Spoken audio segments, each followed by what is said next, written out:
Muré dans un silence contemplatif, le moine observe la mer sombre.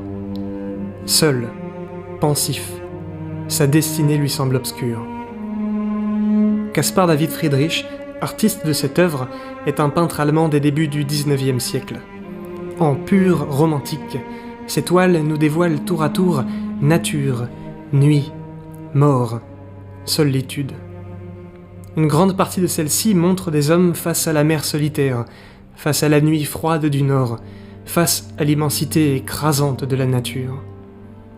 Et comme dans tous ces tableaux, Friedrich peint ce moine dos à nous, le laissant seul face à sa destinée. Mais dans cette toile, il y a quelque chose de plus, quelque chose qui marquera les artistes pour les 2 siècles à venir. Dans la peinture paysagère traditionnelle, la terre, la mer, le ciel sont séparés au sein de la composition par des édifices, par des bateaux, par des hommes ou des animaux, ou encore par des arbres, le but étant de ne pas être trop abrupt dans la transition de ces différents éléments, de faire en sorte que l'œil soit à l'aise.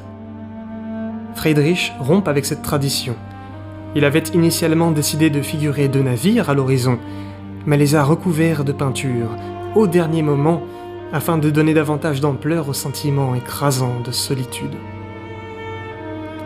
C'est une œuvre extrême, une œuvre qui dénotait en son temps, qui dénote face à son travail même, une œuvre quasiment abstraite, et qui inspirera d'ailleurs les expressionnistes abstraits au cours du XXe siècle, ces derniers maniant sans doute avec la même habileté les concepts, mais oubliant la technique de Caspar David Friedrich.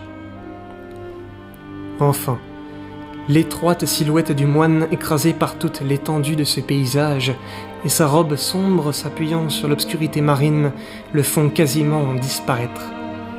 Friedrich ne semble plus vouloir guider nos yeux vers le paysage par le prisme classique que sont ces personnages représentés de dos. Il nous met à la place du moine.